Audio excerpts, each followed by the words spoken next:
इन सब के बीच चुनाव हो गए, नतीजे आ गए, लेकिन चुनाव के दौरान जिन बड़बोले नेताओं ने ओवर कॉन्फिडेंस में जीत के दावे कर दिए थे वो अब फंस गए हैं। किसी ने अपनी मूंछों को दांव पर लगा लिया था तो किसी ने अपने चेहरे पर दांव लगाया था। लेकिन साहब नतीजे आ गए बिल्कुल उलट। ओवर कॉन्फिडेंस पड़ गया भारी। कुछ नेता वायदा पूरा करने के लिए बाध्य भी हैं तो कुछ नेता फिलहाल कहते हैं कि अभी करना जरूरी है क्या। रिपोर्ट देखिए।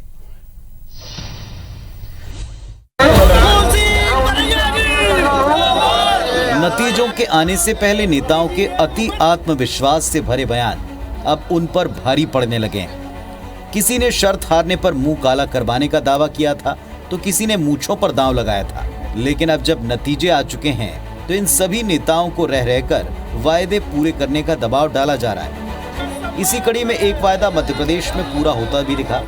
भांडेर से कांग्रेसी विधायक फूल सिंह बरैया ने चुनाव से पहले दावा किया था अगर बीजेपी को अब की बार 50 से ज्यादा सीटें मिली तो वो भोपाल में राजभवन के सामने अपना मुंह काला करवा लेंगे। और आज फूल सिंह बरैया ने भोपाल में अपने समर्थकों के साथ रैली की शक्ल में राजभवन की तरफ कूच किया।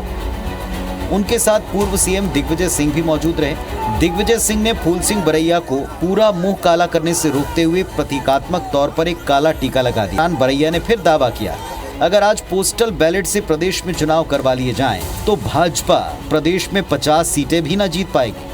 कांग्रेस के हाथों से सरकार छीनने वाली जो पार्टी भाजपा है वो इतनी कमजोर दिमागी नहीं है। अच्छा। वो आपको कोई मौका दे कहने का वो तो लूटेंगे और साहूकार कहला जाएंगे।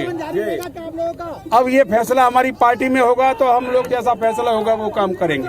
हालांकि इस पर बीजेपी कहती है कि जनता ने बहुमत देकर कांग्रेस और कांग्रेसी नेताओं का मुंह वैसे ही काला कर दिया है। अब बरैया मुंह काला करें या न करें इससे कोई फर्क नहीं पड़ता। मुंह तो जो कांग्रेस को लीड कर रहे थे, जो कैंपेन को लीड कर रहे थे, उनके जनता ने काले कर दिए हैं। कोई काला टीका लगाने से मुंह काला नहीं होता है। लोकतंत्र में जनता जिन्हें नकार देती है उनके मुंह भी काले ही माने जाते हैं। इसके अलावा अभनपुर में बीजेपी कार्यकर्ता ने अपनी मूछें इसलिए कटवा दी क्योंकि उन्होंने बीजेपी प्रत्याशी की बड़ी मार्जिन से जीत का दावा करते हुए कहा था कि प्रत्याशी की जीत का मार्जिन 26,000 वोटों से ज्यादा होगा, लेकिन जीत का अंतर रहा करीब 15,500, जिसके बाद कार्यकर्ता ने अपनी मूछें साफ कर दी। इधर अमरजीत भगत अपनी मूछ कटाने वाले बयान पर कायम हैं। पूर्व मंत्री अमरजीत भगत ने कहा कि मूछ कटाने पर भविष्य में निर्णय लिया जाएगा, अभी करना जरूरी तो नहीं। बोलने की तार्किक बात रहती है, एक आपसी संवाद में अपने बात को प्रमुखता से रखने की, दृढ़ता के साथ रखने की। अब इस पर भी हम आगे भविष्य में भी विचार करेंगे। तो अपनी फसल है, जब चाहेंगे तब कटवा लेंगे। उसकी कोई अभी तुरंत करवाना जरूरी है क्या?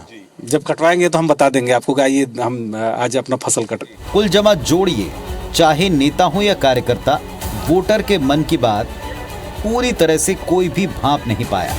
नतीजों से पहले का ओवर कॉन्फिडेंस अब नेताओं को यूं महंगा पड़ रहा है।